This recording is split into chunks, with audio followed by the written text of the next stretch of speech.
किती आहे तुमचं स्क्वेअर मीटर? 11,000. तिथे पुढे लिहा, पुढे लिहा, पुढे लिहा.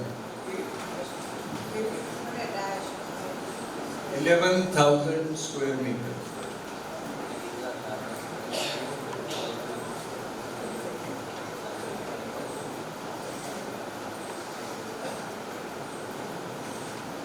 FSI available.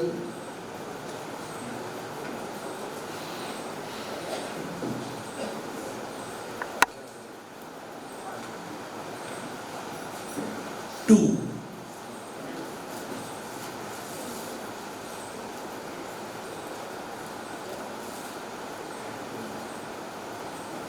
Fungible.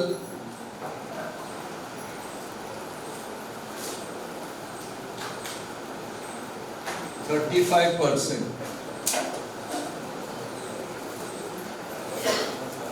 35% of 22,000. About 7,000, about 8,000, about 30,000. Anybody can do the calculation? 7707. Add that 22 plus 77. Convert this into square feet, multiply that by 10.76.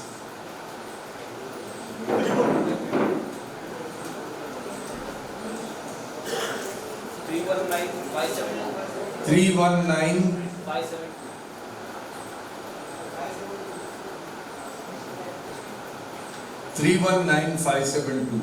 The FSI consumed by you today, how much is the FSI consumed by you today? 1. That is about 1,10,000 square feet.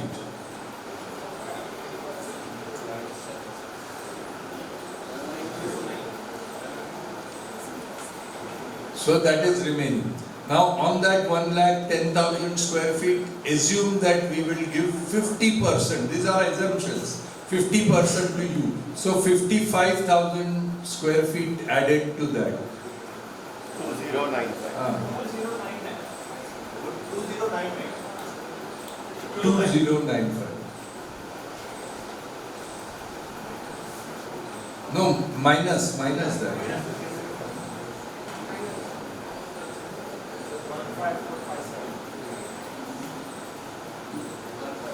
154. Now, what is the selling price of this area? This is FSI. This is not built up. This is not super built up. This is only FSI. 30,000 into 1,54,000 into 30,000. This is today's. Roughly 450 crore or 475 crore? 463 crores is roughly the revenue. Now let us roughly take the cost of construction. The total area is 319,572. Add 10% for staircase and lift, and 10% for common passages. So 20% on 319,572.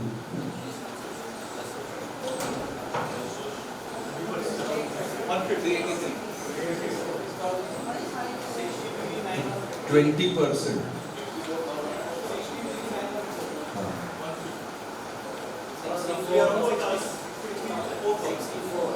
So add 64. No, add 64 to 31,952. 319572 into plus 64. These are back of the envelope calculations. I want any student of 8th standard to correct her father and grandfather that these are the calculations. I want each one of you to know how these calculations are done. तो फिर कोई आपको फंसा नहीं सकता। कोई भी एक ऐसा फिजिबिलिटी रिपोर्ट कुछ भी निकाल के दे दिया, कैसा निकला क्या निकला आपको समझ नहीं पड़ता है, वो सबके सामने। ये 38,000, इसको 2,600 से मल्टीप्लाई करो तो कंस्ट्रक्शन कॉस्ट आएगी 99 crore 72 lakhs। 100 crore construction cost, 102 parking पकड़ के 110 पकड़ो। हाँ 110 CR। Now this is your Kundali. 463 crore is the revenue, 110 crore is the construction cost. I have not added the following. Make the list of what needs to be added. 1. Cost of TDR, government, into bracket government. Second, cost of TDR market.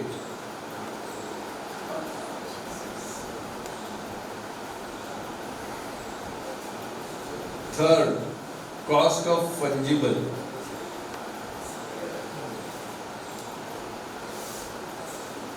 Fourth,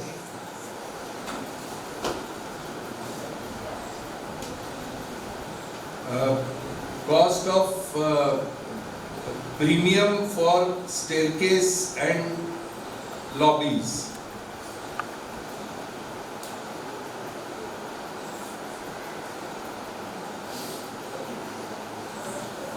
Fifth, cost of statutory payments to the BMC for approvals. Statutory payments, this doesn't include any bribes, only statutory payment like scrutiny fee, like deposit, like water charges, like land under construction. Fortunately, all that will be reduced. Even if we take all that to be another 200 crores, even then look at what we are talking about. We will do all these detailed calculation and give it to you without costing you 1 rupee. All these calculations will be done and given to you, not by me, but by all the top authorities whom we will invite. We will invite them to be our PMC, and the condition will be you have to give us these calculations. So you will get calculation from 10 or 20 people which you analyze and decide, and from that whoever does, जिसका calculation सबसे बढ़िया है उसको appoint करो। ये कर सकते हैं, ये आपकी कुंडली है। यानी इस कुंडली के हिसाब से अभी डिटेल मैंने वर्कआउट नहीं किया, लेकिन इस कुंडली के हिसाब से देखिए, अगर 50% एडिशनल भी लेते हैं तो 30-40 लाख रुपया हर एक का कॉर्पस कम से कम निकलता है। ऐसे ये प्राइमा फेसी दिखता है। अभी ताली मत बजाओ, पूरा फाइनल कैलकुलेशन करेंगे। लेकिन अगर बिल्डर को देंगे, वो कोई भी बिल्डर 25% से ऊपर एक्स्ट्रा एरिया नहीं देता है। 30 देता है तो ऐसा बताता है पीएमसी की आपके ऊपर कुछ बहुत बड़ा मेहरबानी किया। और इधर 50% भी हो सकता है। अगर आपकी बेचने की कैपेसिटी है और यहाँ पे अगर बेच सकते हैं, उसका मार्केट सर्वे कराएंगे, उसके लिए आपको कोई खर्चा नहीं आएगा, तो 50 का 60 भी कर सकते हैं, 60 का 65 भी कर सकते हैं, क्योंकि ये डिसीजन मैं नहीं लेने वाला हूँ, ये जनरल बॉडी लेगी। सेल्फ डेवलपमेंट में कोई डिसीजन मैनेजिंग कमेटी नहीं लेगी, हर डिसीजन जनरल बॉडी लेगी, और जनरल बॉडी के डिसीजन को managing committee as a trustee उसका इम्प्लीमेंटेशन करेगी। मैनेजिंग कमेटी सोसाइटी के मालिक नहीं है, सोसाइटी के मालिक मेंबर है, जमीन मेंबर के ओनरशिप की है, तो general body is the owner, general body will decide, managing committee will implement your decisions as your trustees. So ये सेल्फ डेवलपमेंट की योजना है, और ये सेल्फ डेवलपमेंट की योजना अगर आप करना चाहते हैं तो मैं आपको मदद करने के लिए तैयार हूँ। अगर ये सेल्फ डेवलपमेंट आप नहीं करना चाहते, आप बिल्डर को जाते, तो बेस्ट ऑफ लक भी दे सकता हूँ और आप अपने ढंग से चलिए और 25% एरिया भी लीजिए और ये भी करिए। किसी ने मुझे मजाक में बोला आप बिल्डर की स्कीम के इतने खिलाफ बोलते हैं, तो बिल्डर ने कुछ तो अच्छा काम किया होगा, तो ऐसा कुछ बोलो। मैंने बोला कुछ नहीं, बहुत अच्छा काम किया। बोले क्या अच्छा काम किया? बोला बिल्डर ने जितना अच्छा काम किया है उतना कोई काम नहीं कर सकता। तो बोले क्या है? ये मेरा इंटरव्यू था जी टीवी पे, उस पे मैंने ये बात बोली। तो जी वाला एंकर मुझे बोला कि आप हमेशा बोलते हैं कि बिल्डर के पास मत जाओ, खुद करो, बहुत बेनिफिट है, बिल्डर आपको लूटता है, बिल्डर आपको ठगता है, तो एक काम ऐसे बताओ जो बिल्डर ने किया। मैंने बोला बिल्डर ने जो अच्छा काम किया है वो कोई कर नहीं सकता बॉम्बे में, इतना अच्छा काम किया। बोला बताओ वो क्या है? बोला, मैंने बोला मैं आस्तिक हूँ और मैं ये भरोसा करता हूँ कि कोई एक है ऊपर, उसको भगवान बोलो और कुछ बोलो, लेकिन कोई एक है जो अपने पीछे रहता है, इसके लिए अपन चलते हैं। उसको मैंने देखा नहीं है, न किसी ने और ने देखा है, लेकिन कोई ऐसी ताकत है जो ये पूरा विश्व चलाती है। इस पे मैं विश्वास करता हूँ, मैं बिलीवर हूँ, मैं आस्तिक हूँ। लेकिन मैं जब इतने साल था तो मेरे को बहुत लोग मिलते थे, आप इतना करते हैं, रोज सवेरे उठ के पूजा करते हैं, इतने मंदिर में घूमते हैं, तो मेरे को पूछता है आपने देखा है क्या कभी भगवान? बोला नहीं देखा। फिर आप कैसे इतने करते हैं दिन रात? जिसको आपने देखा नहीं उसका इतना क्यों आप करते? मैंने बोला एक एक की बात है, भक्ति की बात है। बोला लेकिन आपको कुछ अनुभव आया होगा। मैंने बोला मुझे कोई अनुभव नहीं, लेकिन मैं करता हूँ। तो ऐसे लोग जो मेरे को हमेशा पूछते थे, उनकी बिल्डिंग बिल्डर के पास गई। जब 8-8, 9-9 साल कुछ नहीं हो गया, आज शनि के मंदिर में एक पैर में खड़ा रह के शनि भगवान को तेल चढ़ाते हर शनिवार को। तो जो नास्तिक लोगों को आस्तिक कर सकता है, वो बिल्डर का कितना बड़ा काम है। इससे ज्यादा बड़ा काम तो मैं बोल नहीं सकता, क्योंकि 5800 स्कीम्स आज बॉम्बे में अटकी हुई है। बिल्डर ने प्रॉमिस किया, लोग घर छोड़ के गए, बिल्डिंग तोड़ दिया और बाद में बिल्डर ने भाड़ा देना बंद कर दिया। अच्छे अच्छे घर में रहने वाले आज झोपड़पट्टी में या अपने बच्चों के घर में या अपने गांव में या कहीं जाके पहले। वर्ल्ड में कोई ऐसा शहर नहीं है जहां पे 1,25,922 फैमिलीज रास्ते पे है। क्यों? क्योंकि उन्होंने बिल्डर पे भरोसा किया। तो इतने लोग हैं, 1,25,922। अब उसमें 188 का आपको एडिशन करना है तो कर सकते हैं, मेरे को कोई उसके अंदर खुशी नहीं है, लेकिन मुझे बुरा लगेगा। इसके लिए मैं आपको चेतना देने के लिए आया हूँ, आपको चेतावनी देने के लिए आया हूँ कि आप बिल्डर के पास जाएंगे तो ये धोखा है, रिस्क है। इसके तुलना में सेल्फ डेवलपमेंट का कोई रिस्क नहीं है। जो बोलते हैं उसके अंदर रिस्क है, वो अभी सबके सवाल का जवाब दूंगा, तब उसका जवाब भी मैं दूंगा कि रिस्क जिसको समझता है उसको ये समझना चाहिए कि जमीन मेरी है, मालिक मैं हूँ। आज मैं यहाँ पे बैठा हूँ तो बिल्डर को इस जमीन की पावर ऑफ अटर्नी देना है, नहीं मेरी जमीन उसको दे देना है। और दे के मैं जाऊंगा, वो नीले पत्रे लगाएगा और बाद में मेरी जमीन में देखने को आने को उसके वॉचमैन का मुझे परमिशन लेना पड़ेगा। ऐसा मेरे को रीडेवलपमेंट नहीं चाहिए। मेरे को रीडेवलपमेंट ऐसा चाहिए जहाँ पे मेरे जमीन पे मैं बैठूं और मेरे को जब चाहिए मैं आऊंगा, मेरे को जब चाहे मैं जाऊंगा। ऐसे पीएमसी है जो ऐप लगाते हैं और पूरे जमीन के ऊपर 50-50 वीडियो कैमरास लगाते हैं। तो वो आप ऐप ऑन किए तो ऐप के तहत आपको रात को 12 बजे 2 बजे आपके साइट पे क्या हो रहा है आप देख सकते हैं।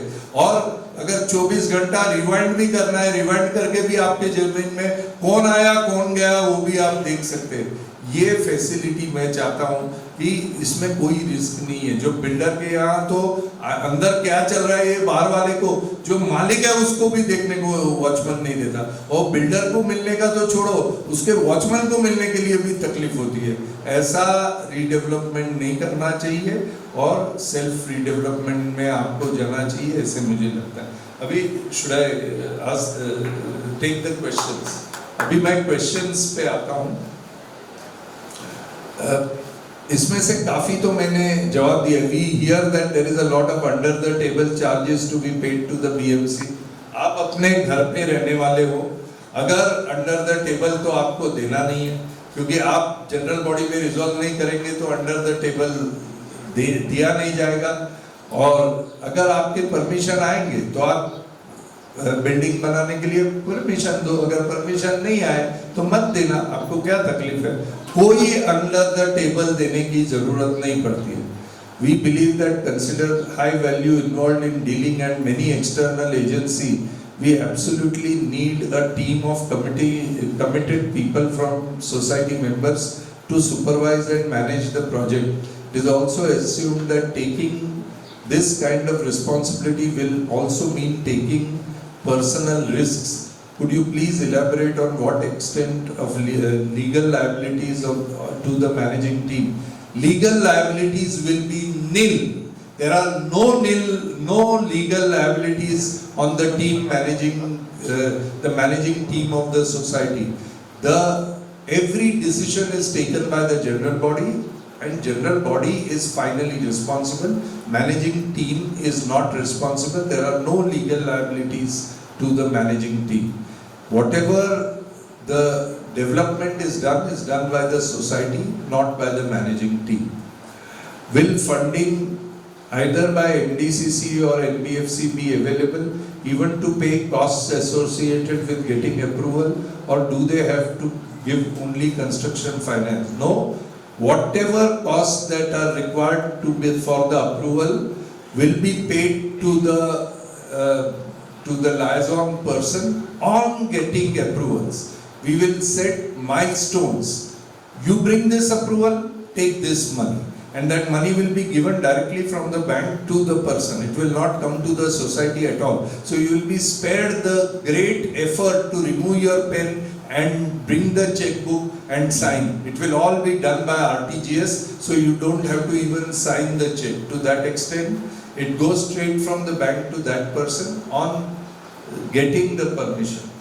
Given that we have such a large inventory of flats to sell, and the society doesn't have the expertise in selling flats, what will be the recourse in the event of some flats are unsold or for any reason? Now, in a self-redevelopment scheme, there are 4 schemes that are automatically available. अच्छा, हिंदी में, लेकिन ये questions तो English में लिख दे. Answer Hindi में.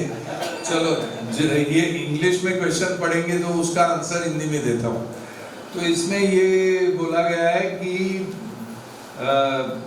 इतने flat है, बेचेंगे कौन? तो ये ध्यान में रखिए कि 50% एरिया आपको फ्री में मिलेगा. जिसका 1 रूम किचन है उसका आज कितना एरिया है? कारपेट 380 कारपेट, उसको 50% मिलेगा, यानी उसके ऊपर करीब 200, यानी उसको 580 मिलेगा. जिसका 540 है उसको उसका 50%, ये उसको 800 के करीब मिलेगा. तो हर एक को, किसी को ये लगता है कि मेरे 2 बच्चे हैं और मेरे को एक्स्ट्रा एरिया खरीदना है, और एक्स्ट्रा एरिया खरीदना है ऐसी तरह से खरीदना है कि प्लान मेरा ऐसा बने कि आज मेरे पास 800 है, लेकिन मैं और 200 खरीदूंगा तो 1000 रहेगा, तो 500 के 2 फ्लैट मेरे मरने के बाद में मेरे 2 बच्चों को सेपरेट हो सकते हैं. ऐसा कुछ डिजाइन अगर किसी को चाहिए तो वो 200 फुट जो एक्स्ट्रा जिसको खरीदना है, वो हर मेंबर को जितना भी एक्स्ट्रा एरिया खरीदना है वो 30% discount of the market price उसको मिलना चाहिए. यानी आपका अपन ने रेट पर स्क्वायर फीट कितना पकड़ा बेचते, जो फ्री मिलता है उसके ऊपर उसको खरीदना है तो उसको 30% डिस्काउंट. ये 30% क्यों मैंने बोला आपको? मैं ये बोल रहा हूँ कि बैंक को 12.5% ब्याज दे रहा है, 2 साल का ब्याज दे रहा है, तो 25% बैंक को दे रहा है. तो बैंक को पेट भरने के लिए अपन थोड़ी है, तो अगर बैंक को 25% दे रहा है तो अपने मेंबर को 30% क्यों नहीं दे? तो ये सिंपल कैलकुलेशन है. वो 30 का आपको 32 चाहिए, आप 32 कर सकते हैं, 35 चाहिए 35 कर सकते हैं, 29 चाहिए 29 कर सकते हैं, 25 चाहिए 25 कर सकते हैं, लेकिन डिस्काउंटेड प्राइस में मेंबर को एक्स्ट्रा एरिया देना है। मुझे लगता है जहां तक आपकी सोसाइटी मेरे समझ में आती है, एटलीस्ट 30% एक्स्ट्रा एरिया तो मेंबर ही खरीदेंगे, ऐसा मुझे लगता है। मेरा अनुभव ऐसा है कि जो मेंबर 5 साल मेंटेनेंस नहीं भर रहा है, जिसके खिलाफ सोसाइटी ने 101 में खाली करने की नोटिस देके कोर्ट में गए, ऐसे मेंबर ने भी पूरा पेमेंट करके 200 फुट खरीदा, ऐसा कितने जगह में हुआ है। तो जब अरे इतने प्राइम लोकेशन में एक तो 30,000 भी कम है, लेकिन 21,000 में तो आज दहीसर में घर नहीं मिलता है, और नाला सोपारा में भी कोई अच्छा स्टेशन के नजदीक का है, वो भी 20,000 का जाता है। तो अगर यहाँ पे अंधेरी में जहाँ आप रहते हैं वहां पे 21,000 में देंगे, मैं समझता हूँ फर्स्ट थिंग आप अगर रेजोल्यूशन पास करेंगे सेल्फ डेवलपमेंट के बाद में एक सर्कुलर इशू करो, इसको कितना एक्स्ट्रा एरिया चाहिए, उसके अंदर ही मालूम पड़ जाएगा कि कितना। ये स्कीम नंबर 1। स्कीम नंबर 2, जो आपके साथ में आपके बच्चे यहाँ रहे हैं और वो उनकी शादी हुई, उनको ये घर पूरा नहीं हुआ, इसके लिए छोड़ के गए कि भाई बच्चा पढ़ लिख लिया, बहू आ गई, घर छोटा हो गया, कहीं और गया, अगर वो घर छोड़ के वापस यहाँ पे अलग फ्लैट खरीदना चाहता है तो उसको 15% डिस्काउंट, यानी उसको 25,000 में, जिसकी शादी हुई है आपकी बच्ची को, लेकिन उसको चाहिए कि भाई मेरे को माँ के यहाँ एक फ्लैट लेना है और मेरे को इधर रहना है, आज मेरा जो फ्लैट है वो मैं बेच के कुछ करूँगी, कुछ अरेंजमेंट करूँगी, कुछ लोन लूँगी, उसको उसके लिए भी होम लोन उसके लिए मिल सकते हैं, तो उसको 15% में एक्स्ट्रा फ्लैट 500 फीट 600 फीट जितना भी चाहिए, हर मेंबर को अपने ब्लड रिलेशन यानी mother father grandfather grandmother son daughter grandson granddaughter, ये लोगों को 15% डिस्काउंट में खरीदने का हक है। वो हक सेल्फ डेवलपमेंट में आपको मिल सकता है। अभी ये 15% की जगह में आप 16 करना चाहते हैं, 18 करना चाहते हैं, 20 करना चाहते हैं, जनरल बॉडी डिसाइड करेगी, लेकिन ये भी हाथ आपका है, ये भी हाथ आपका है। आप इसमें बहुत कम अपने आप को बहुत ज्यादा डिस्काउंट देंगे तो टोटल अमाउंट आपकी कॉर्पस की कम होगी, यानी वो आपको वो दोनों फाइनेंस देख के आपको डिसाइड करना पड़ेगा। तो ब्लड रिलेशन के लिए that is the second scheme. Third scheme is other relation. Other relation यानी कजिन नहीं, लेकिन मेंबर के भाई और बहन के बच्चे, मेंबर के वाइफ के मदर फादर भाई बहन और उनके बच्चे, इनमें से किसको फ्लैट खरीदना है तो 10% डिस्काउंट। तो these are the 3 schemes that we have given. और अभी हमारे जो इतने 40 स्कीम्स मुंबई बैंक में पेमेंट हुए उसमें 55% माल तो ये 3 स्कीम में ही हम लोगों ने मेंबर के अंदर अंदर ही बेच दिया है। मुझे लगता है आपके यहाँ पर भी कुछ अलग होगा, ऐसे नहीं है, लेकिन ये अगर आप पहले करेंगे, और ये स्कीम मुंबई बैंक बोलती है कि हमारे पास लोन के लिए अप्लाई करने से पहले ये स्कीम आप अपने आप में डिसाइड करो, और इसमें कितने लोग आपके लोग कितने बुकिंग करते हैं इसके ऊपर हम डिसाइड करेंगे कि आपको लोन कितने जल्दी सैंक्शन करना है। क्योंकि जो मालूम है कि भाई ये लोग अपने लिए भी इतने ज्यादा बुकिंग करते हैं, तो मुंबई बैंक बोलती है कि बाहर वालों को बेचने को हमको तकलीफ नहीं आएगी। ये 3 स्कीम। उसके ऊपर चौथी स्कीम कि जो हर एक मेंबर 188 मेंबर्स, हर मेंबर को एक फ्लैट बेचने का सोल सेलिंग एजेंसी, एक फ्लैट के लिए आप घर में बैठे बैठे फोन लेके जितने भी आपके फ्रेंड्स हैं, जब ये हमारा प्लान रेडी होगा उसको व्हाट्सएप पे भेजो, कैसे बिल्डिंग देखता है वैसे देखो, कोई फ्रेंड है, कोई रिलेटिव है, कोई भी है, वो अगर आप गिराक लेके आएंगे तो वो उस गिराक से जो पैसा सोसाइटी को मिलेगा उस पे 2% वो आपको देगा, जो खरीदार है वो आपको देगा। तो every member will at least get 3 to 4 lakhs of rupees extra कि नए घर के अंदर अपने फर्नीचर के लिए तो पैसा कम से कम इसके अंदर से आ जाए, जिसके लिए अपने को दूसरी जगह में जाना नहीं पड़े। ये 4th स्कीम, ये 4 स्कीम हम लोग करेंगे और इसमें से 3 स्कीम का क्या रिस्पॉन्स है ये देखने के बाद में बैंक ये तय करेगी। अगर बैंक को लगा कि ये 3 स्कीम में इतना रिस्पॉन्स आपके तरफ से नहीं है तो फिर हम लोग अंडर राइटर्स को बुलाएंगे। अंडर राइटर्स यानी हम लोग एडवर्टाइजमेंट देंगे, हम लोग यानी आप देंगे, हम लोग आपको मदद करेंगे, जिसमें एज इज वेर इज कि भाई ये टोटल 3 लाख फुट में से 1.5 लाख तो आपने ले लिया, तो और 1.5 लाख बचा हुआ है, वो 1.5 लाख में से मान लीजिए 50,000 आपने अपने इंटरनल ले लिया, अभी 1 लाख बचा है, उसमें 50,000 अपन अंडर राइटर को बोलते हैं कि भाई बिड सबमिट करो कि कितने में आप लेंगे। अंडर राइटर हो सकता है बोलेगा कि नहीं मेरे को 18 नहीं, मेरे को 17,000 में चाहिए। आपको तय करना है कि अगर 17,000 में अगर आपको लगता है कि ये बिकने वाला नहीं है और आपको तकलीफ है तो अंडर राइटर 17,000 में ले लेगा, बैंक अंडर राइटर और आप एग्रीमेंट करेंगे। अगर आप तब तक बेच नहीं सकेंगे तो अंडर राइटर उसको खरीद लेगा और बैंक को इंस्टॉलमेंट दे देगा।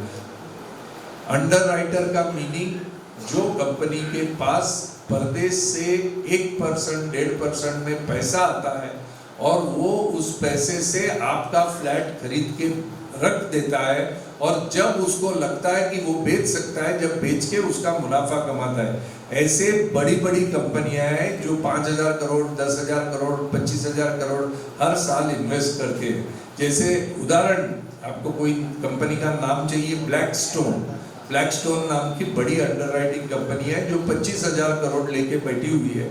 जिधर जिधर सस्ते में माल बिकता है वहां पे वो खरीदते हैं। तो आपका 30,000 है, वो बोलेंगे हमको 18 में दो।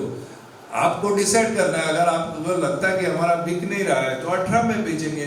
उधर आपको अगर 50 लाख रुपया कॉर्पस मिलेगा, उसकी जगह में 10 मिलेगा या 15 मिलेगा, लेकिन 50% एरिया तो आपका कहीं गया नहीं है। तो एटलीस्ट बिल्डर देता है उससे 1 रूम तो एक्स्ट्रा मिलेगा, यानी 30,000 की जगह में 30 लाख तो घर में एरिया में से ही आए और उसके ऊपर 10-15 लाख अगर अंडर राइटर को दिया। अगर आपको डर है तो इन स्कीम्स का इस्तेमाल किया जा सकता है। कोई भी एक ईंट भी आपके यहाँ जब तक आपको और हमको और बैंक को गारंटी नहीं होगी कि ये माल बिकने वाला है, तब तक कोई भी आपको अपने घर से जाने के लिए नहीं बोलता। अगर बैंक को लगता है कि माल नहीं बिकने वाला है तो बैंक बोलेगी कि आपको हम कर्जा नहीं देंगे भाई, क्योंकि आपका माल बिक नहीं रहा है, आप लोग खुद ही नहीं खरीद रहे अपना माल सस्ता करने के बाद में, तो बाहर वाला आदमी क्यों खरीदेगा। तो अपना एक्सरसाइज, अपनी सारी मेहनत थोड़े दिन के लिए फुकट चली जाएगी, लेकिन किसी का नुकसान नहीं होगा। तो लेकिन वो नौबत कभी आएगी नहीं। मुझे लगता है आपके यहाँ फटाफट सब चीज बेचने वाले हैं, लेकिन चूंकि ये सवाल पूछा है इसके लिए उसका जवाब भी उसी तरह से देना है कि अगर किसी को डर है इन्वेंट्री के डर के बारे में तो उसको अंडरराइट करके उसको पहले ही अपन घर से बाहर निकलने से पहले ही जो एक्स्ट्रा फ्लैट है वो बेच के ही बाहर निकल सकते हैं। If society is not able to sell flats easily, then interest meter is running. This question doesn't come at all, क्योंकि अगर आप बेच नहीं देंगे तो बैंक आप, अगर बेचने की गारंटी नहीं होगी तो बैंक आपको कर्जा ही नहीं देगी। आपको खाली एक अच्छा लेटर लिखेगी कि आपकी सोसाइटी बहुत अच्छी है लेकिन हम आपको कर्जा नहीं दे सकते हैं, तो खत्म हो गया ना। फिर न बजेगी न बजेगा बांस, न बजेगी बांसुरी। तो आपके अगर आप बेचने की आपकी ताकत है वो देखेंगे तो ही बैंक आपको पैसे देगी, नहीं तो देगी नहीं। तो आप अपने घर में जैसे आज है वैसे ही रहेंगे, कोई आपको उसके अंदर तो किसी को डराने के लिए आपको चांस हम देंगे नहीं कि भाई इंटरेस्ट बढ़ेगा फिर तुम्हारे सर पे आएगा। ये कहने वाले जो लोग हैं ना वो आपके दुश्मन हैं, उनको आपकी तरक्की नहीं चाहिए, इसके लिए आपको डराना चाहते हैं। आप उनकी बात में मत आइए, ऐसे कोई बहकावे में आता है तो उनको बोलेंगे कि अगर हम बेच नहीं सकते तो बैंक भी बेच नहीं सकती, अगर बैंक बेच नहीं सकती तो हमको कर्जा ही नहीं देगी। फिर आपका ये डर कि भाई कर्जा लेंगे फिर इंटरेस्ट बढ़ेगा फिर आप नहीं देंगे, ये सब डर बिल्डर की तरफ से जो लोग हैं जिनको बिल्डर के पास देना है वो डर ये सब करते हैं। ये बात बिल्डर को क्यों नहीं पूछते कि बिल्डर का इंटरेस्ट बढ़ेगा और बिल्डर डूब जाएगा, फिर आपको रास्ते पे जाके झोपड़पट्टी में रहना पड़ेगा, नागरदास रोड में जाके। ये क्यों नहीं वो पूछते? ये ऐसी बातें कहने वाले ये खाली लोगों को डराते हैं, इनसे थोड़ा बच के रहिए। PMC is a PMC essential if we move ahead with self redevelopment. PMC is essential. What are the changes to GR 79A? GR 79A ये सेल्फ डेवलपमेंट को एप्लीकेबल नहीं है। GR 79A ये बिल्डर डेवलपमेंट के लिए applicable है। अगर आप बिल्डर सिलेक्ट करना है तो ही 79A में जाते हैं, अगर आप सेल्फ डेवलपमेंट में जाते हैं तो 79A एप्लीकेबल नहीं है। बॉम्बे में 1000 लोगों को एप्लीकेबल नहीं किया है, आपके लिए भीमा नगर के लिए अलग एप्लीकेबल नहीं करते हैं, आपको वो एप्लीकेबल नहीं है। तो 79A का डर मत दिलाइए, वो आपको एप्लीकेबल नहीं है। MDCC apparently gives maximum loan of 50 crore. How true? How will balance be funded? आपके प्रॉपर्टी को जितना भी, इसमें लिखा है कि Mumbai district cooperative bank 50 crore ही लोन देती है, गलत बात है। 200 करोड़ तक दिया है, 400 करोड़ अभी तक दिया नहीं है। आपको 400 करोड़ की जरूरत नहीं। आपका अगर टर्नओवर 400 करोड़ है, मेरे हिसाब से आपको 70 करोड़ से ज्यादा लोन की जरूरत नहीं। लेकिन जितना भी लोन आपको चाहिए वो लोन आपको देंगे, और आप अपने घर पे रह के मुंबई बैंक का लोन मंजूर किया हुआ एक फ्लेक्स लगाएंगे बड़ा, और जो आज बोलते हैं नहीं मिलेंगे उनको वो फ्लेक्स के सामने रख के उनका फोटो लेंगे, और बाद में हम उसका काम करेंगे। वो पास करेंगे, जब पैसा पास होगा तो ही आगे बढ़ेंगे, नहीं पैसा पास होगा तो आगे नहीं बढ़ेंगे।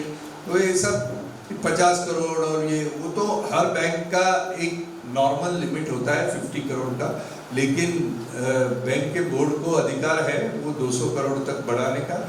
आपकी स्कीम, आप ऑलरेडी 2 डिविजन्स में, तो 2 डिविजन्स की 2 स्कीम्स 200 करोड़ की करते हैं, तो 400 करोड़ का आपका अप्रूवल आने में मुझे कोई प्रॉब्लम नहीं दिखाई देती। How much loan will NBFC give against a large project?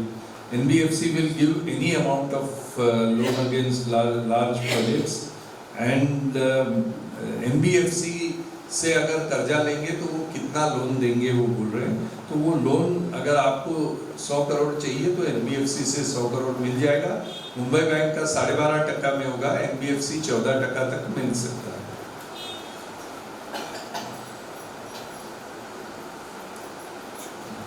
PMC के बारे में पूछा है मैंने, PMC की जवाब तो दे दिया है। अभी फिर से PMC की मेरे से पूरी कथा मत बुलवाओ, ऑलरेडी PMC की कथा हो चुकी है। What are the best practices for choosing a developer? मैंने बताया ना कि डेवलपर आप कैसे चूज करना है वो मेरे से मत पूछिए, क्योंकि मैं डेवलपर को चूज करने के फेवर में नहीं हूँ। और जो होशियार लोग ऐसे सवाल पूछते हैं उनको मेरे से ज़्यादा जानकारी है। मैं बुद्धू लोगों के लिए काम करने वाला आदमी हूँ। होशियार लोग बिल्डर के पास जाते हैं तो उनका सवाल जो बिल्डर के पास जाते हैं उनको पूछिए, मुझे मत पूछिए, क्योंकि मैं बिल्डर के पास जाने को किसी को एनकरेज नहीं करता हूँ, क्योंकि उससे वो डूबने वाले हैं, इसके मेरे मन में कोई संदेह नहीं। We should only consider large corporate developers like Piramal, L&T developer नहीं है, L&T contractor है। Piramal, Godrej, Mahindra and other such large project like ours। आप जो नाम दे रहे हैं उसमें एक कंपनी में मैं काम करता था, इसके लिए मैं बोल नहीं सकता हूँ उसके बारे में, और मैं उसका चीफ था और मैंने उस कंपनी के लिए अच्छे प्रोजेक्ट किए हैं। लेकिन जो मैंने बिल्डर का अनुभव बोला, वो बिल्डर का अनुभव सब कंपनी का वही है, जिसका मैं एमडी था उसका भी वही अनुभव है, कोई अलग नहीं है।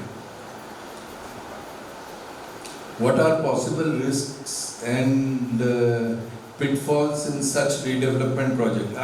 मैंने इसका जवाब ऑलरेडी दिया है। In case of redevelopment by builder, land remains in our name।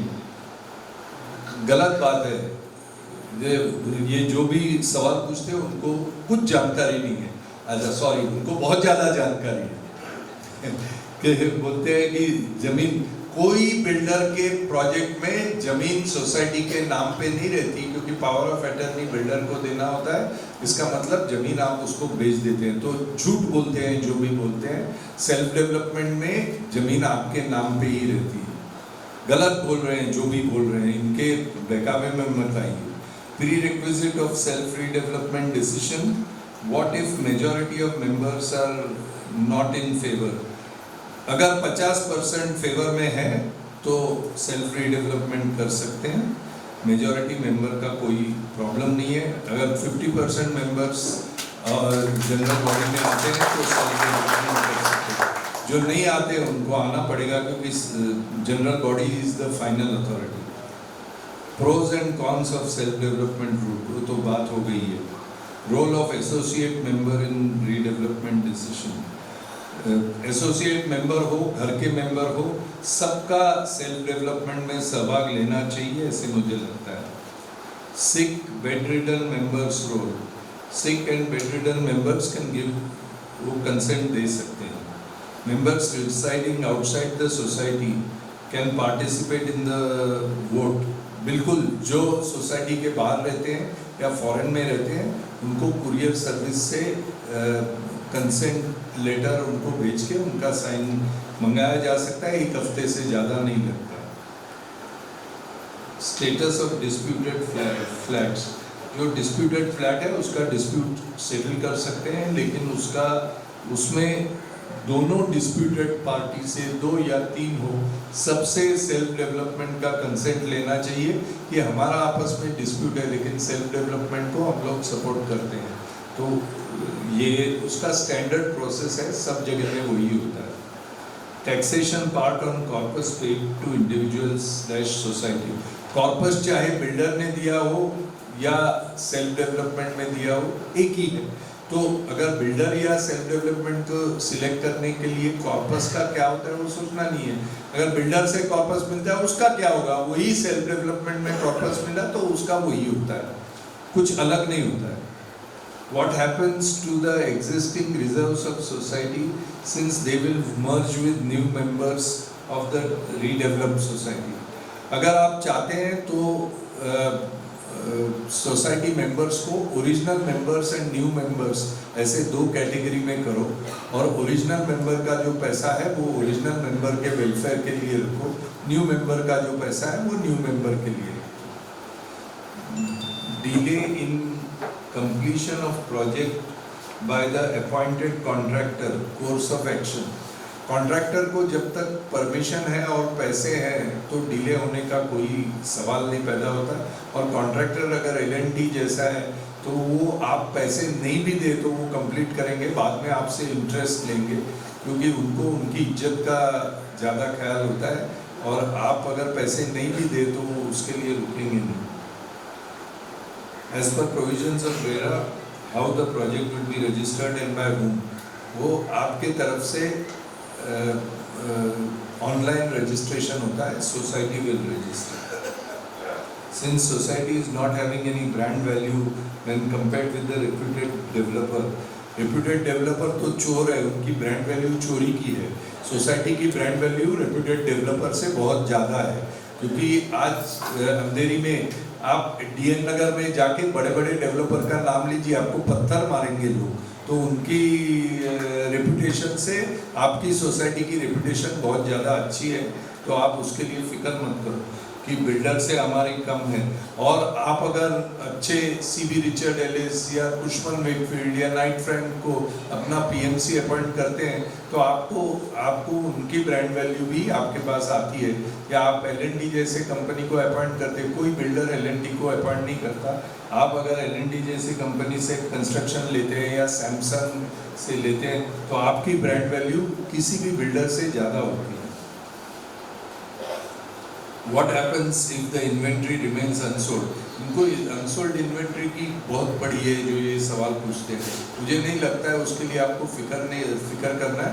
अगर अनसोल्ड इन्वेंट्री बहुत ज़्यादा रहेगी तो बैंक आपको कर्जा नहीं देंगी।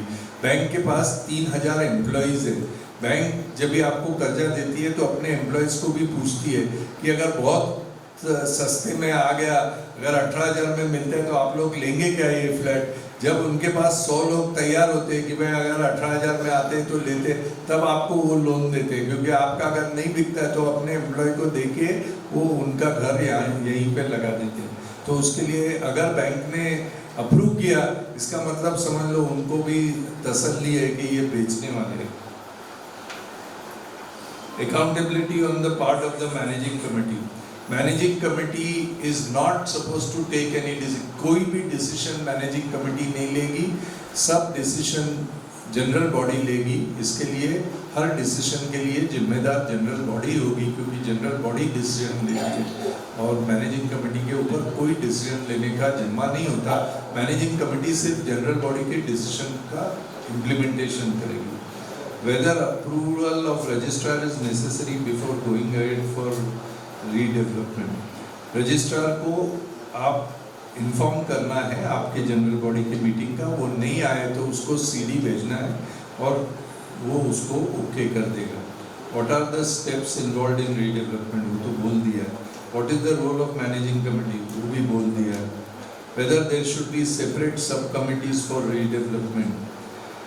आपकी जनरल बॉडी को डिसाइड करना है कि सब कमेटी होनी चाहिए, नहीं होनी चाहिए। अगर बुजुर्ग लोगों को लगता है कि वो ज़्यादा समय नहीं दे सकते और यंग लोगों को लगता है, यंग प्रोफेशनल्स है, इंजीनियर्स है, डॉक्टर्स है, अगर आपके बीच में जिनको लगता है कि वो थोड़ा समय दे सकते हैं और सीनियर लोगों को लगता है कि उनकी कमेटी की मदद लेनी हो, तो आप सब कमेटी बना सकते हैं। What is the procedure for appointment of PMC? ये मैंने डिस्कस किया है। Whether any area is to be kept reserved for MMRDA? No, कोई एरिया MMRDA के लिए देना नहीं है। Whether MMRDA is involved in the process?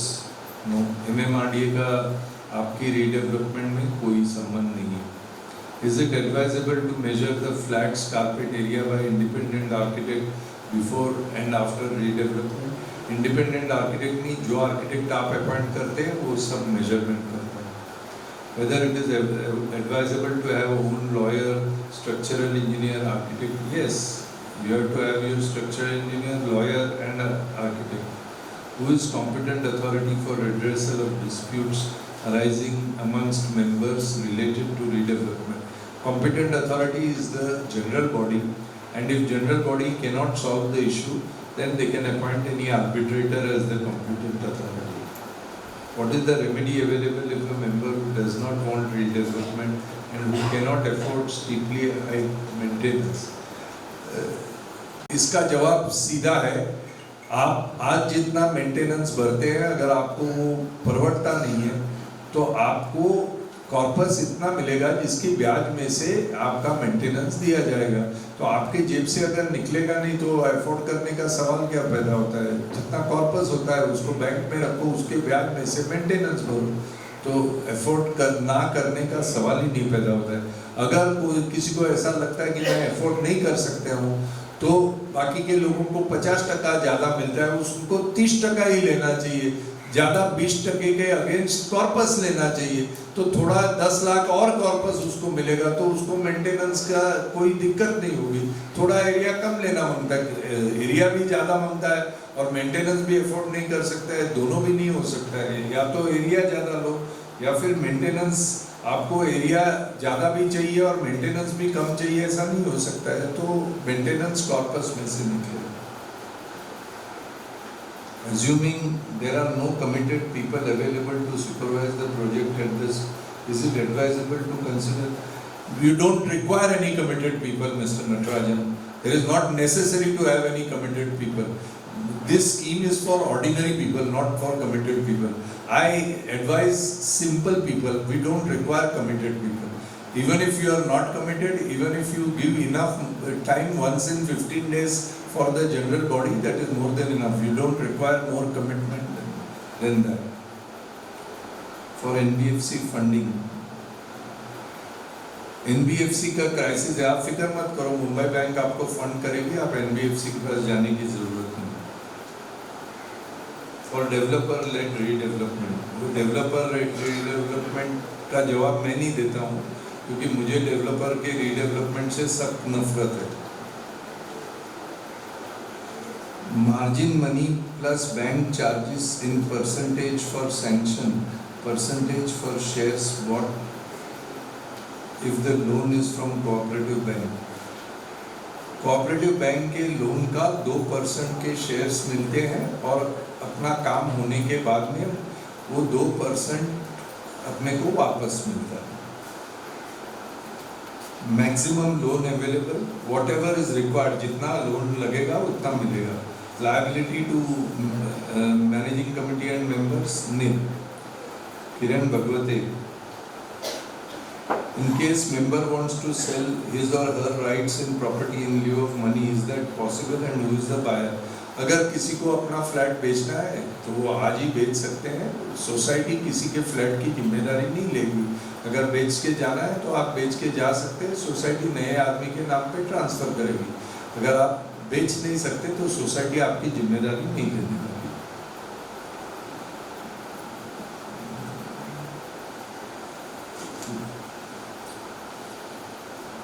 What are the legal documents or any government proof we need before we think?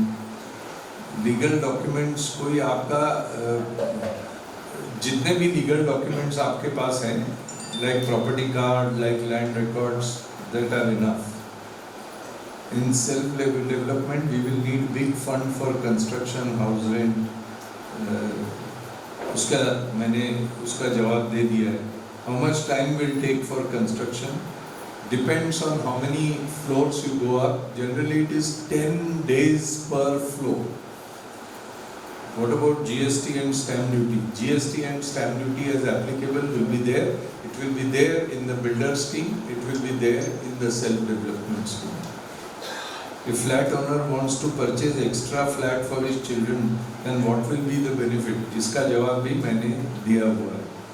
Can any construction companies or builder give guarantee of construction and stability for 40-50? Yes. Builder के scheme में कोई guarantee नहीं होती है construction की, लेकिन self development में हर tender में structural guarantee of 50 years, 40 to 50 years की स्ट्रक्चरल गारंटी हम हर कॉन्ट्रैक्टर से राइटिंग में लेते हैं।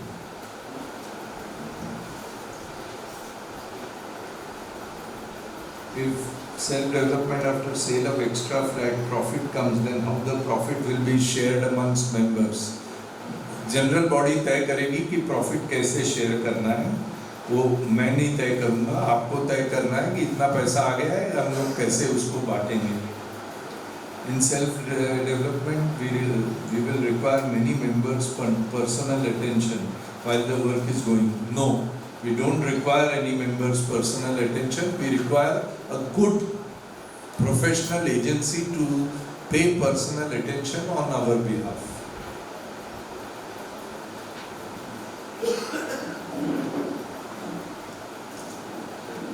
Please let us know your role, mera role, in 40 plus projects, because Bhima Nagar is a big project. Bhima Nagar is not a big project, I am sorry. I am doing Naujivan Society in Leamington Road, which is 1,700 people and 25 lakh square feet. So Bhima Nagar is very small compared to that. I am doing Sachin Society in Mulund, which is 10 lakh square feet. So Bhima Nagar is very small compared to that. I am doing Indraprasth in Mulund, which is 12 lakh 80,000 square feet. So Bhima Nagar is small in front of that. I am doing Sahakar Vishwa in Mulund, which is 16 lakh square feet. So Bhima Nagar is small. In Andheri, I am doing Malpa Dongri, which is 14 lakh 50,000 square feet. So Bhima Nagar is very small. So Bhima Nagar के तुलना में मेरे काफ़ी projects इससे बहुत बड़े हैं, तो मुझे ये मत डराइए कि आपका प्रोजेक्ट बड़ा है। अगर 250 करोड़ का प्रोजेक्ट बड़ा है तो मैं 1,500 करोड़ के प्रोजेक्ट्स भी करता हूँ। और जो मैं जिस कंपनी का मैं मैनेजिंग डायरेक्टर था, मेरा टर्नओवर 7,000 करोड़ था। और जिस वेंचर कैपिटल फंड का मैं चीफ एडवाइजर था, मेरे पास फंड का पोर्टफोलियो 32,000 करोड़ था। तो मैंने इतना पैसा हैंडल किया है। तो आपके 300 करोड़ के लिए मैं कोई पैसा आपका हैंडल नहीं करने वाला हूँ, आपको सिर्फ एडवाइस देने वाला हूँ। उतना कॉम्पिटेंस मेरे में है। आपके जैसे 25 सोसाइटी को तो मैं एक बार हैंडल कर सकता हूँ। आपने मेरा रोल पूछा, इसके लिए मैं बोला। अगर मेरा रोल नहीं पूछते तो मैं अगर बॉलिंग में बाउंसर होगा तो सिक्सर भी मिलेगा ना।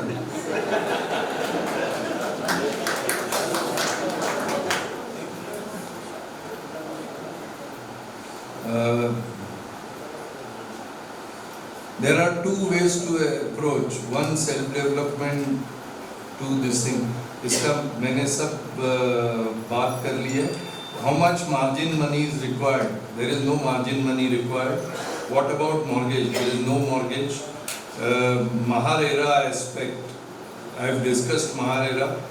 Number of MCGB aviation clearances. Who will obtain? The liaison architect will obtain that. PMC stroke architect stroke legal advisor, fees how much? The fees will be quoted. जब tender मांगेंगे वो अपना अपना फीस देंगे. Generally PMC के fees construction cost की between 3 and 5% होती है. जनरली आर्किटेक्ट की फी कंस्ट्रक्शन कॉस्ट की बिटवीन 1 and 1.5% होती है. लीगल एडवाइजर की जनरल फी 50,000 से 1 लाख पूरे प्रोजेक्ट की होती है.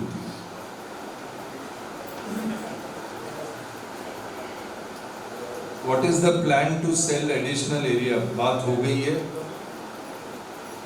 How to tackle गुंडा element? बात हो गई है. Alternate arrangement during work, like rent, flats, corpus, who will manage? उसकी भी बात हो गई है. ज़्यादातर जहाँ तक हो सकता है, मेरे ख्याल से अगर 12 मंजिल की बिल्डिंग, यहाँ पे कम से कम 3 प्लॉट्स ऐसे हैं जहाँ पे बिल्डिंग आ सकती है. और बाद में आप अपने नए बिल्डिंग को ठोक बजा के अपना फ्लैट चेक करके पुराने बिल्डिंग में जो सामान लेके जाना है और जो सामान बेचना है उसको बेच के जो सामान लेके जाना है उसको लेके नए घर में गए, जब भी आपकी बिल्डिंग गिरेगी. हो गया मेरे को. ओह, दैट वाज फास्ट. अभी इसके अलावा किसके पास सवाल है तो please ask questions. I think I have board you enough, so I don't want speeches anymore. I want only questions. किसी के पास कोई भी सवाल हो तो प्लीज पूछ लीजिए.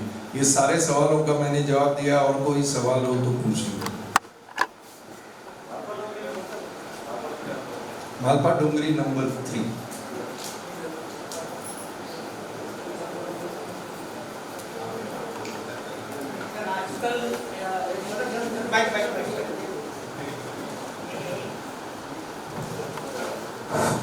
Sir, there is one term called RERA carpet. Now you explained us the carpet area, which I presume that it is the standard carpet area what you have stated. What is the difference between RERA carpet and that standard area? RERA carpet includes the wall between 2 toilets as carpet, or the wall between 2 rooms inside your home as carpet. So normal carpet and RERA carpet, there is hardly 2% or 3% difference. It will not affect you too much.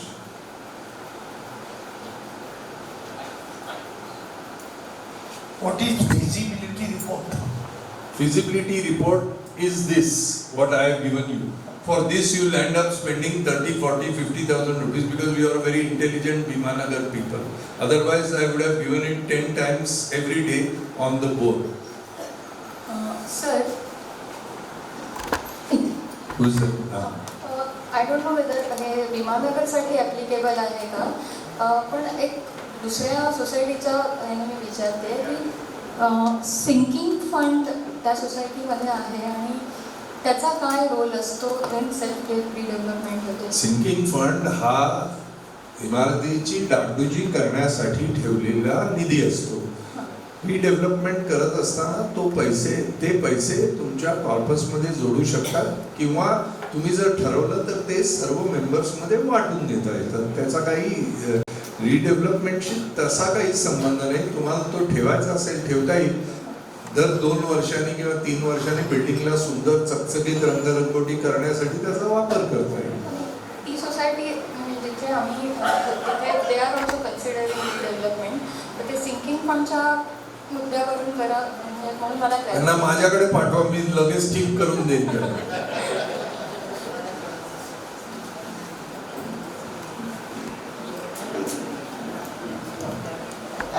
FSI मध्ये you have mentioned that what is considered as a super built up or carpet? There is no super built up. Sorry, carpet or built up? FSI is FSI. FSI is not built up. FSI is not carpet. FSI is the area which you show to the municipal corporation as your constructed area. FSI is a separate definition, has nothing to do with built up, nothing to do with carpet. Yeah, so when I say that FSI is 2. FSI is 2 means The built up which are the built up becomes about 25% more than the FSI, and the carpet becomes about 8% less than the FSI. So suppose the land area is around 100 and FSI is 2.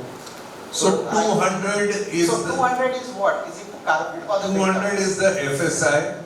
180 or 190 becomes the carpet, and 240 becomes the built up.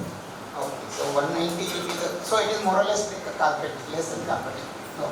Little less than carpet. No. Thank you.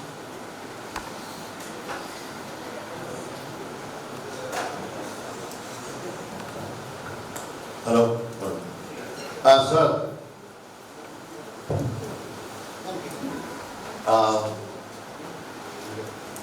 Just shooting.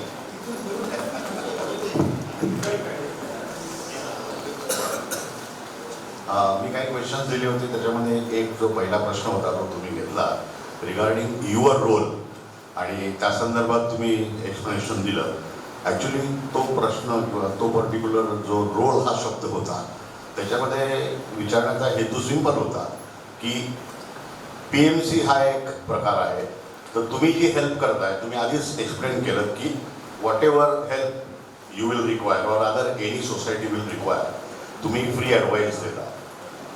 तर त्या दृष्टिकोनातनं हा role तेवढाच मर्यादित आहे हे आता मला समजलं. That was the only intention of asking.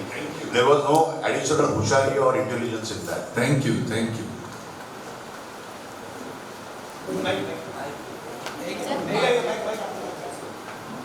ह्याच्यात कॉर्पस अमाऊंट आपल्याला कुठे मिळते आणि किती मिळते किंवा भाड्याचा विषय आपला निघाला नाही. आता चर्चा केली ना, भाड्याचा विषय निघाला ना. मी सांगितलं की इथे 3 मोठ्या जागा आहेत. जर इथेच राहून त्या जागांवर बिल्डिंग बांधून जर जुन्या इमारतीतून नव्या इमारतीत जायचं असेल तर तुम्हाला कुठेही शिफ्ट करण्याची आवश्यकता नाही. आणि जरी शिफ्ट करायचं असेल तर एखादी बिल्डिंग या बाजूची आणि एखादी बिल्डिंग त्या बाजूची शिफ्ट होईल. बाकीच्या सगळ्या तशाच्या तशाच ठेवून इमारतीचं बांधकाम होईल. त्यामुळे जे शिफ्ट होतील त्यांच्या पुरतच भाड्याचा विषय आहे आणि तो बँकेच्या प्रोजेक्ट कॉस्टमध्ये कव्हर केला जातो. हे पाहिलं का की 110 कोटी कन्स्ट्रक्शनची कॉस्ट, साधारणपणे 200 कोटीच्या आसपास बाकीचे सगळे खर्च, आणि उत्पन्न किती येत आहे 463 कोटी. तो उरलेला कोणाकडे जाणार? तो कॉर्पस. जो फायदा तो सगळ्यांमध्ये वाटप होणार. जो बिल्डर फायदा घेऊन तुम्हाला लुबाडून ते पैसे चोरी करून घेऊन जातो तो तुमच्यामध्ये वाटला जाईल. जो खर्च जाऊन उरेल तो कॉर्पस. त्या कॉर्पसला आम्ही नवीन नाव दिलं सरप्लस, म्हणजे खर्च वजा उत्पन्न जे उरेल तो सरप्लस. बिल्डर तुकडे फेकतो ते कॉर्पस, पण हक्काचे आपण घेतो ते surplus. Hello, sir. Sir, regarding we have calculated the total this area 3,90,000, right? Now we want the TDR for that. If it is 3,090, then already we can sell 1,54,000. Then it is required to get the TDR also. ये 3,90,000 भी TDR खरीदने के बाद ही मिलता है आपको. Free खाली आपका 1 लाख जितना आप यूज किया है वो ही मिलता है और उसके ऊपर कुछ नहीं मिलता है, बाकी सारा खरीदना पड़ता है. Thank you, sir. Excuse me, sir. Sir, how are the flats going to be allotted in the buildings? Suppose it's a 12-floor building, then how are they going to be allotted? Flat कसे allot होणार, flat कैसे allot होते हैं ये इनका सवाल है.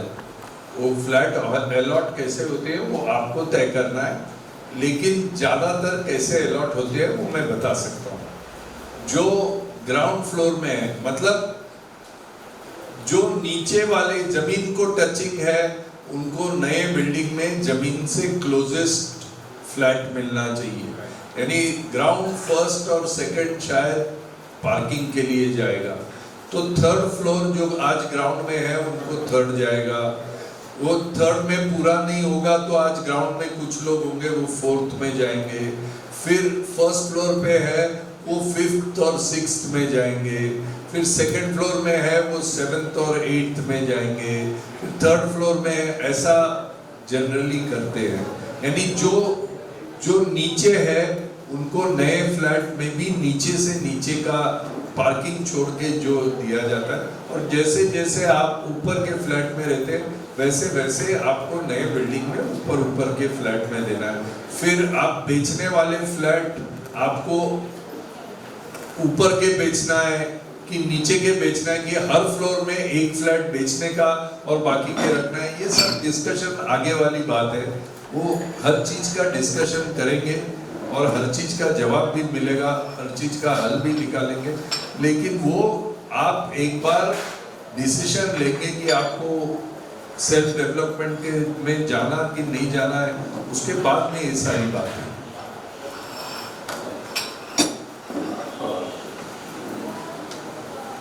Major काही टाइमलाइन्स बद्दल तुम्ही सांगू शकता? कोणत्या की ऍक्टिव्हिटीच्या टाइमलाइन्स?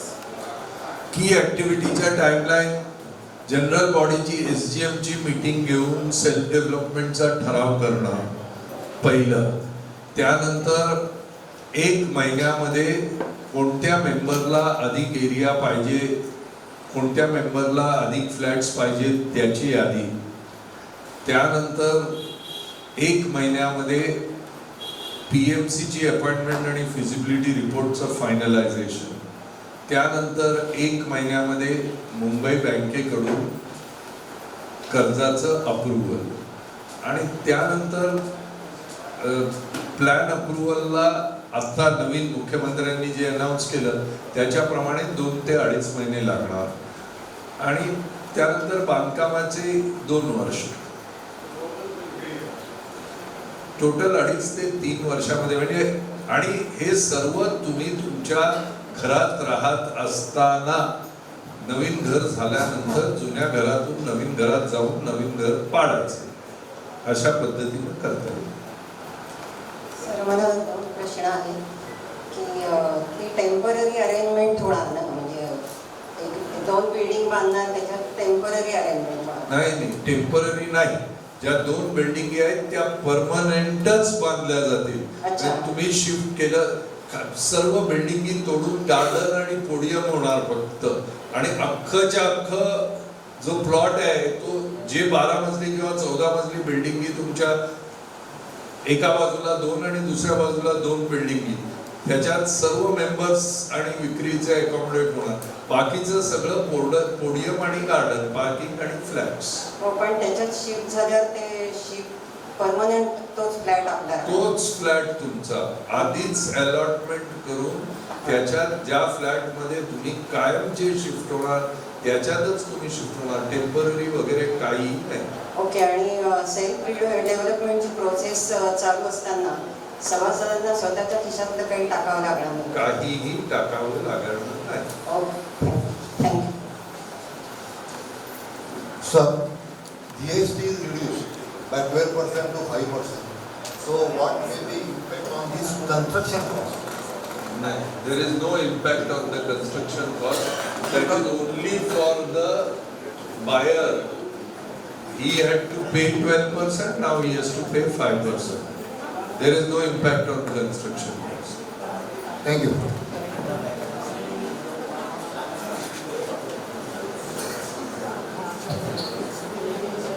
आता लेडी जस्ट आज दिस क्वेश्चन ना त्यांनी विचारलं की आम्हाला टेम्पररी कन्स्ट्रक्शन मिळणार का म्हणून तुम्ही ते क्लिअर केलं तसं काही नाही म्हणून. तर या सगळ्यांच्या समोर एक चित्र उभं राहण्याकरता कॅन वी से दॅट आमचं प्लेग्राऊंडच्या तिकडे एक बिल्डिंग येईल का आणि ती परमनंट बिल्डिंग असेल का?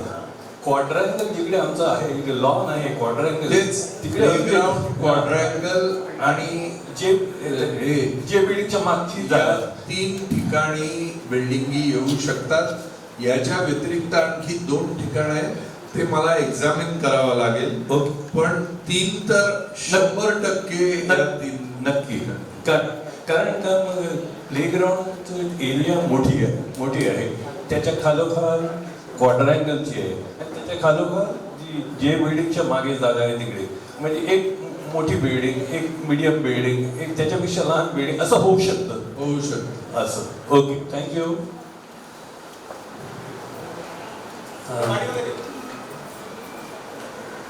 Sir, is there any contribution, initial contribution from the members? No contribution from the members. Then if there is any margin money from the bank? There is no margin money from the bank. The bank gives 95% and even the 5% if you cannot raise that also from NBFC we can raise. There is no contribution from the members. And one more question, please. Yes. What about the agreements, individual? Yes. What about the agreements? There are no agreements.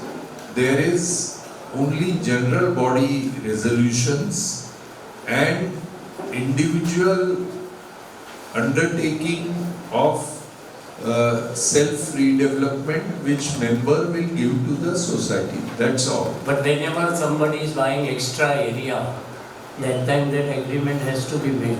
No, there are 2 views here. The lawyers have advised us that if the general body resolves that we have to give this area to this member, then that is good enough and that need not be shown as sale because that will save your money. Right, sir. Thank you.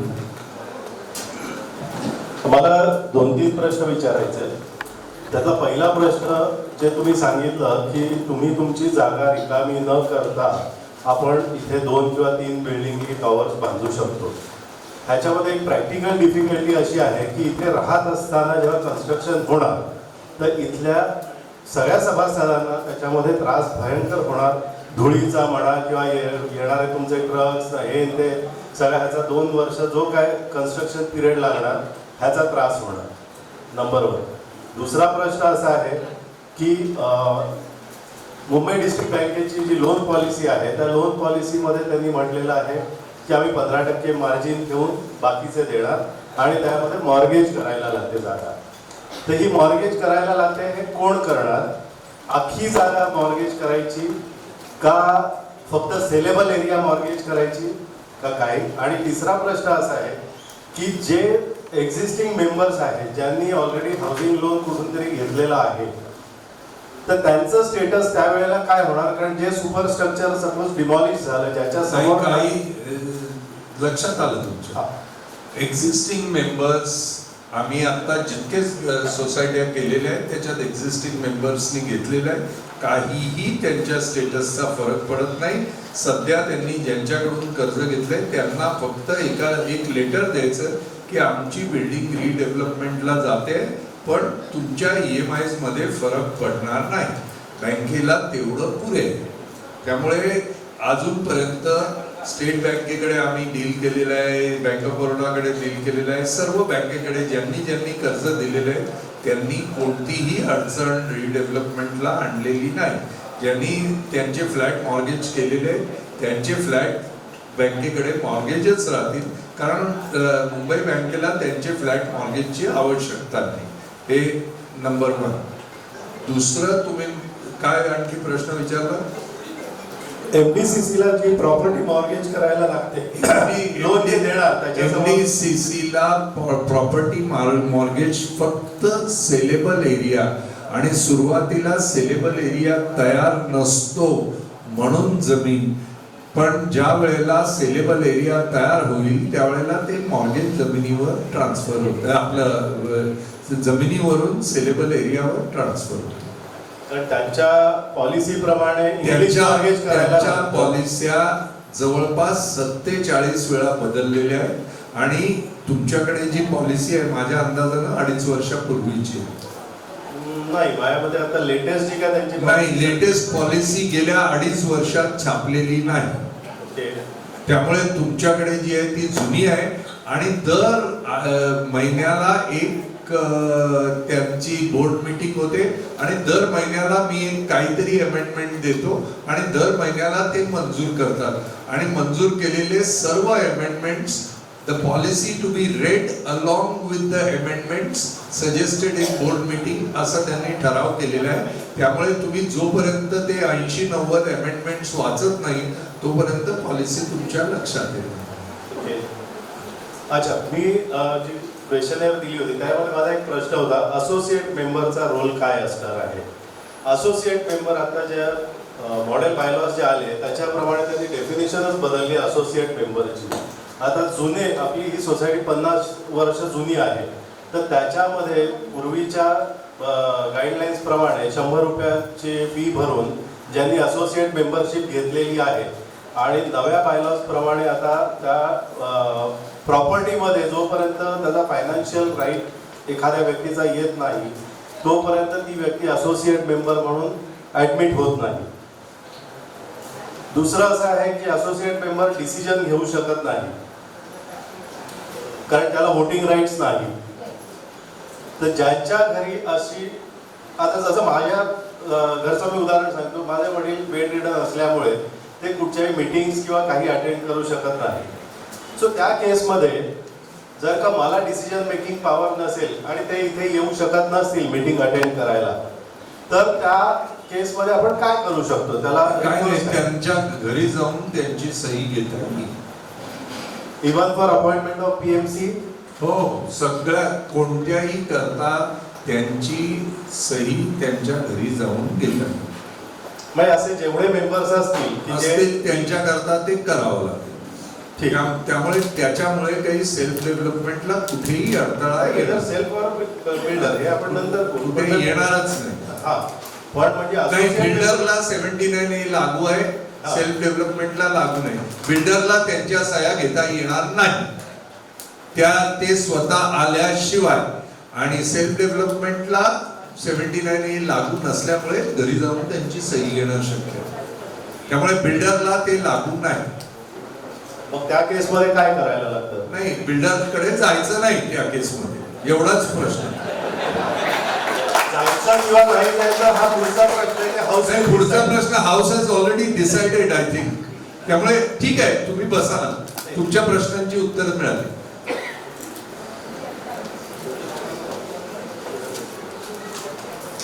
Sir, हम जो यहाँ बैठे हैं ये हमारी society का community hall है, लेकिन एक्चुअली ये 4 फ्लैट्स, तो दैट इज 188 प्लस 4 192.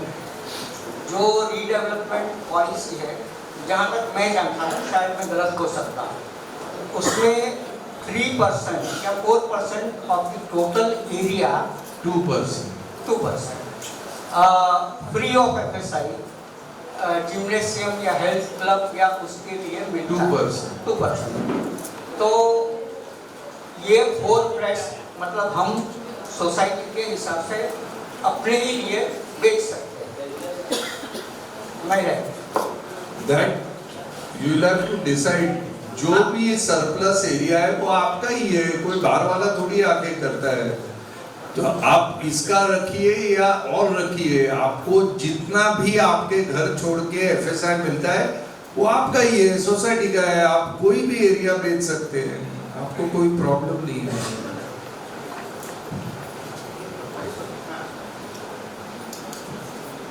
आणखी कोणाचे आहेत का प्रश्न?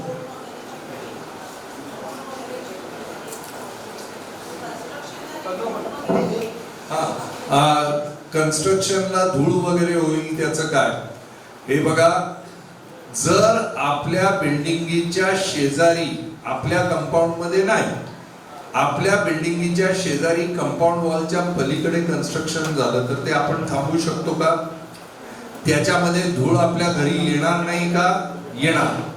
तसंच आपल्या बिल्डिंगीत काही झालं तर ते करता येईल आणि त्याच्या चारी बाजूनी कॉर्डन ऑफ करून घेता येईल आणि कमीत कमी धूळ येईल याची व्यवस्था करू. पण आपल्या कॉलनीला लागून, आपल्या कंपाऊंड वॉलच्या पलीकडे, आपल्या कॉलनीच्या बाहेर कोणी जर बांधकाम केलं तर त्यावेळेला धूळ आपल्या घरी येत नाही का? येते.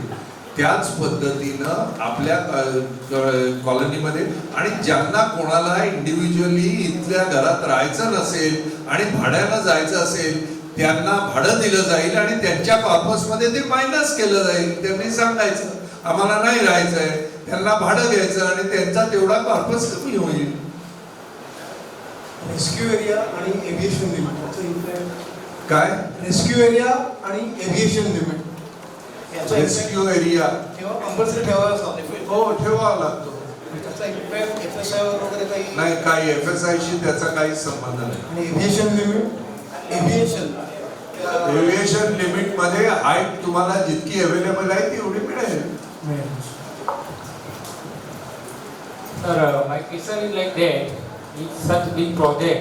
We are going for self-development. Whether any political help is required in that case?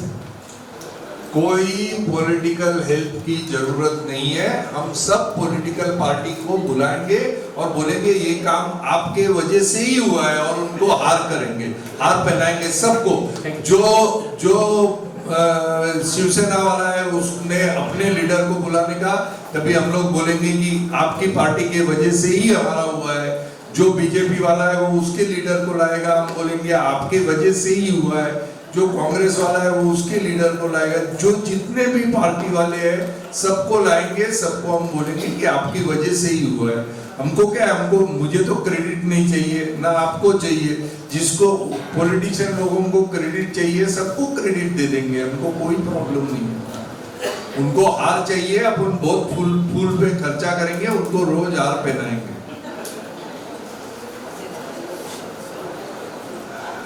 अभी क्वेश्चन तो खत्म हो गए. अभी मुझे आपका जवाब चाहिए कि आप में से कितने लोगों को ये लगता है कि ये सेल्फ डेवलपमेंट करने जैसा है. प्लीज हाथ ऊपर करिए.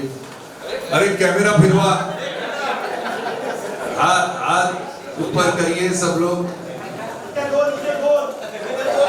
हाथ ऊपर. मेरे ख्याल से there is a 100% support. Thank you very much. Thank you very much. Thank you very much. अभी मेरी रिस्पॉन्सिबिलिटी और बढ़ गई है. पहले तो मैं अलग हिसाब से बात कर सकता हूँ. अभी अगर आप सेल्फ डेवलपमेंट में जाएंगे तो my responsibility has increased. Now my family will include 188 more members, and any one of you have any problem, I sit in Mumbai Bank and every day between 11:30 and 5 o'clock I am there. Any one of you have any problem, please don't bring individual personal problem. मेरा भाई और मेरे में झगड़ा है, flat किसको मिलेगा, that I cannot handle. But anything to do with self redevelopment, if you have any queries, you can come to my office, meet me. This is at 4 DN Road near VT. And any one of you at any time you need my help, please feel free. Mr. Rane has my telephone number. You can take it from him. And anyone wants to come, you don't have to take appointment. You only have to say you are from Bhimanagar Society. That is enough for appointment. Other societies who have agreed for self-development will get the same treatment.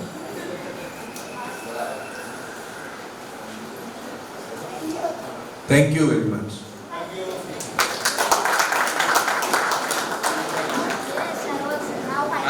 Hello. Hello. I thank on behalf of Bhimanagar Cooperative Housing Society to the Honorable Mr. Chandrasekhar Prabhu, and we are very excited. So that's all.